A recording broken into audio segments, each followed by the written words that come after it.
China announced retaliatory tariffs on some U.S. products Tuesday, shortly after the Trump administration's 10% tariff on Chinese imports came into effect. The tariffs are set to begin on Monday, February 10th. As you can see, the highest of those target coal and liquefied natural gas. Beijing also announced it would launch an antitrust investigation into Google. President Trump said he is in, quote, no rush to speak to Chinese President Xi Jinping, despite earlier reports the two would speak today. U.S. tariffs on products from Mexico and Canada were also set to go into effect Tuesday, but that's paused for now for at least 30 days after leaders from both nations promised to crack down on border security and drug trafficking. CBS News MoneyWatch correspondent Kelly O'Grady is here with us in studio. So, Kelly, some have speculated that this could be the beginning of a trade war with China. If true, what would that mean?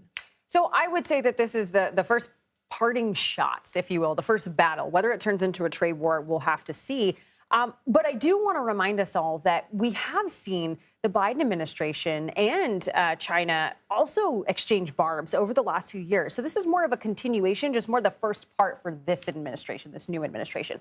What that could mean, though, is really pain on both sides. A trade war means higher prices for Americans, higher prices for Chinese companies and Chinese citizens. It also means a tougher time for American companies to sell their goods over there. I will highlight one big impact from the last trade war under the first Trump administration. The agricultural industry lost $27 billion. And farmers, the U.S. agriculture industry who export to China. Yes, because China said, you know what? We're slapping retaliatory tariffs on. We're not going to buy your corn. We're not going to buy your soybean.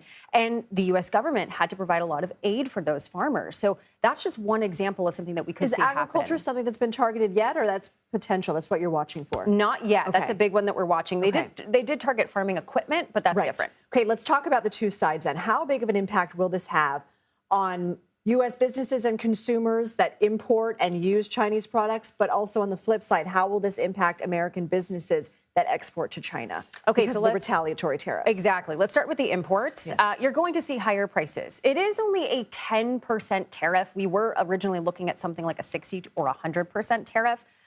You're, as a consumer, going to see a price increase, but not that full 10%, because the company may decide to carry some of that on their own books versus pass it fully down to us. For these companies, they now have to decide, should they try and source other places? Should they try and build manufacturing capabilities there? There's a lot of decisions to be made. You also asked about the companies that sell to China.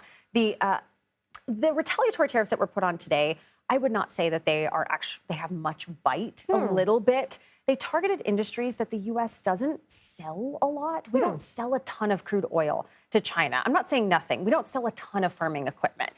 And what we're kind of feeling from the analysts that I've been talking to is China wanted to strike back, but also realized they are in an economically tough situation on their own end, and they didn't want to raise prices a ton for their consumers. So how is the stock market reacting? We always kind of finish with that. We know the stock market's not the economy, but so something you still track. Look. It was up today, okay? NASDAQ, not so much. That was more of an earnings thing, so we'll kind of put that over there. But investors saw, okay, the retaliatory tariffs were not that bad, and we don't have those Canadian-Mexican ones yet, and they're happy about that. What are you watching for next? Well, what does is Trump and Xi going to talk? I mean, that's, I think, a big one. And then what happens in 30 days with those Canadian-Mexican ones? Right. Okay, Kelly O'Grady, thank you.